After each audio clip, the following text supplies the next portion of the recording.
I'm back doing another guest design for Newton's Nook. Hello everyone, my name is Brennan and welcome to Brennan's Crafty Corner. Hello everyone, my name is Brennan and welcome back to my channel. Today I am so excited to be doing another guest design for Newton's Nook. This was the first company I ever designed for, so I'm always so excited when they ask me back. So thank you, Jen, for giving me another opportunity. And let's just jump right into this video because we are making a super fast card and I love how it came out. Also, just a quick little note, the flower stamp set that I'm using in this video was sent to me free of charge as this is a guest design. So let's get into this video because I'm calling it Sunset Adjacent and you'll see why. Let's get into it.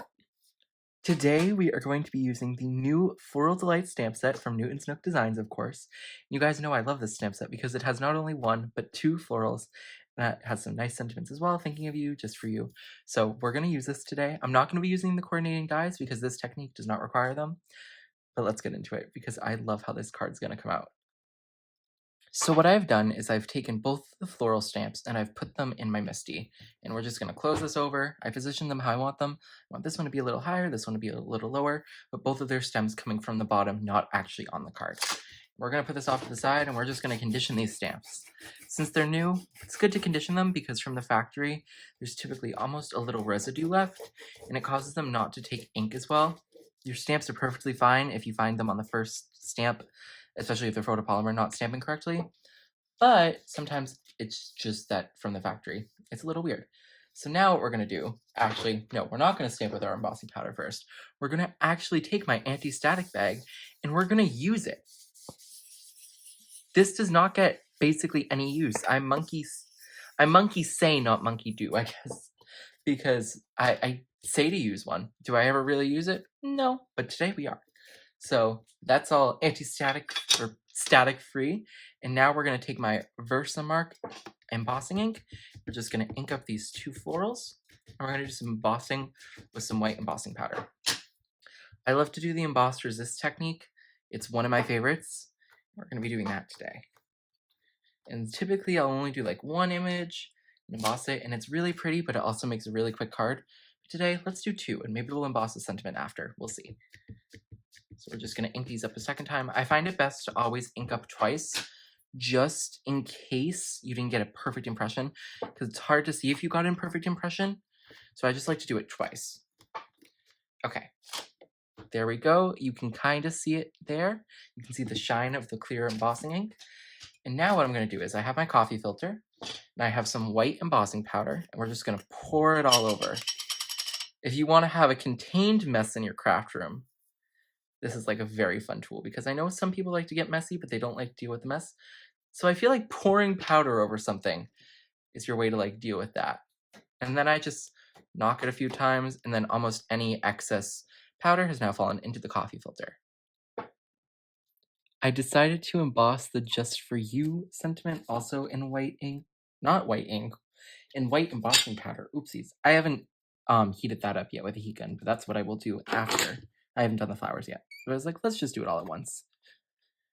And because you totally can do this after the fact if you wanted to heat emboss a sentiment on after, the only issue is if your ink is not completely dried, you're going to have a complete and utter disaster on your hands.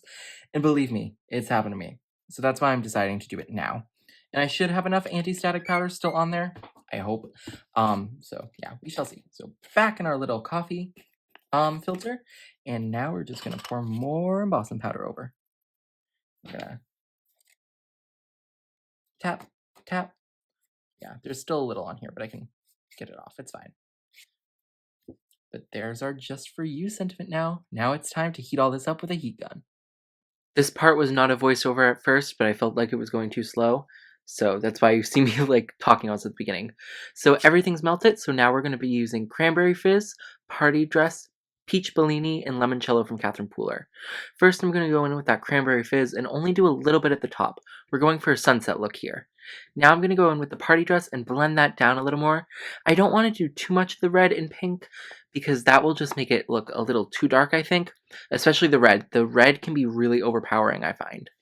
Now I'm going to go in with the Peach Bellini, or it might actually just be Bellini. I think it's just Bellini. Oops. And I'm going to do the majority, or the most most of the white space is going to be turned into orange here, because I thought as a sunset it's mostly orange, so that's what I ended up doing. I'd say not most, but the color that has the most space on the card is going to be orange. And then at the bottom here, I'm just going to go in with a little bit of limoncello, just add that, and I love how this is coming out so far. It's so perfect, in my opinion. Now we're just going to tap on a little bit of water to add the finishing touches. You could use a spray, but I just like to tap it on, and I literally love so much how this came out. And here is the finished card. All I did, as I always do, or almost always do, was just add a black border and then a card base for it to become an actual card. I don't know if I should call this sunset because it's sunset colors, but I feel like this is too much for it to be quite a sunset. So we're going to call it a sunset adjacent inspired themed card. I'm just going to call it sunset. It's basically sunset, but I really love how this came out. And it was really quick. I think this video only took me about like 15, 20 minutes, maybe less. And it takes me longer because I'm doing a video, but it shouldn't take you that long to make this card. Okay, is it a sunset or is it sunset inspired, themed, adjacent, close to? Just let me know down in the comments. I personally think it's a sunset, but other people might have different opinions, and that is okay. It's okay. So, thank you all so much for watching. I've linked the stamp set and the coordinating dies below in case you want to purchase them. Have an amazing rest of your day, everyone. Bye. Happy crafting.